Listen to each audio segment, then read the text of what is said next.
The last Infiniti QX50 was a 9-year-old mess of frump and sadness when they finally put it out to pasture. Infiniti could have released a radio flyer with an infotainment system and we still would have called it massively improved. Instead, Infiniti threw everything it had at the QX50 and slathered it in a heavy coat of pretty. The result is a massively improved SUV with loads of interesting tech and one of the nicest interiors I've seen in some time. Let's go along for a ride and see what makes this SUV stand apart from the pack.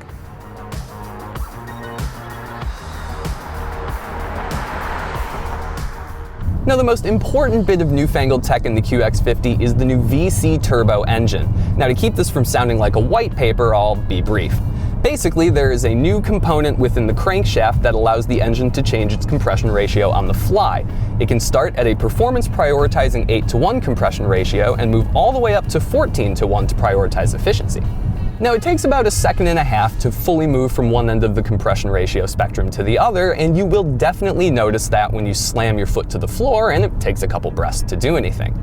However, if you're just tooling around town, you lean into the throttle a bit, you'd be hard-pressed to tell the engine's even changing anything. It is nice and smooth, thanks in part to the mandatory CVT.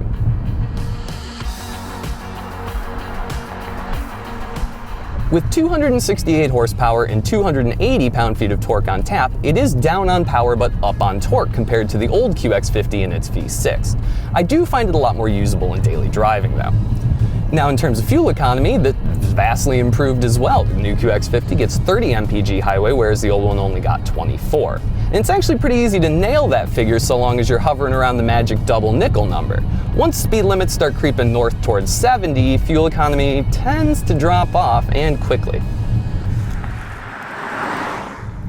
Now, before we talk about the tech, we absolutely have to talk about this interior. Now, Infiniti normally does a pretty good job of putting its interiors together, but the QX50s, it's on another level.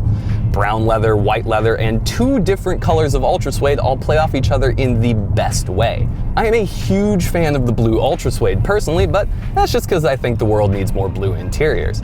There's some very nice quilted stitching on the leather seats as well. The only problem with the interior is the paywall that surrounds it. If you want this specific interior on your QX50, you have to add 3 options packages that nearly kit the thing out in its entirety and adds $10,000 to the bottom line of this Essence trim tester, which is already the most expensive trim you can buy.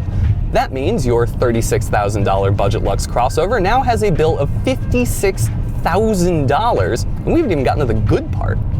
If you spend another $2,000, you can equip the QX50 with ProPilot Assist. That is the Nissan family's semi-autonomous highway lane holding system. Just wait for the system to tell you it's got 2 clearly defined lanes, thumb the ProPilot button, and off you go.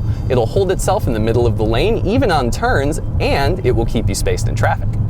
It amounts to little more than an extra, albeit light touch that's there for peace of mind, and you can't really take your hands off the wheel at any point, but the ProPilot Assist package has more than just ProPilot. It also adds a head-up display, blind spot monitoring, and a steer-by-wire system that changes the steering weight based on both speed and vehicle mode. If all you're looking for is just a simple auto brake, well, you're in luck. It's standard across every trim.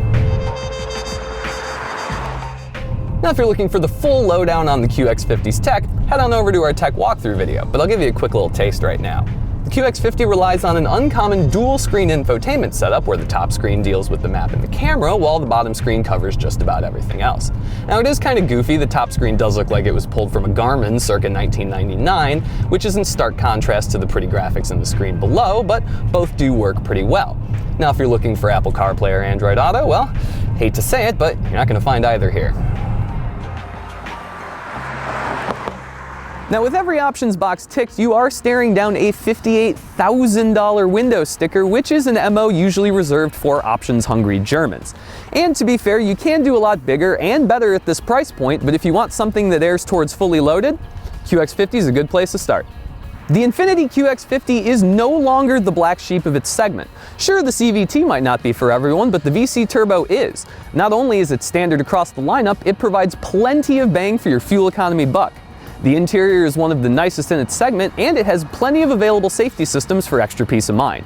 Throwing everything but the kitchen sink at the car isn't always a recipe for success, but this one, it's pretty tasty.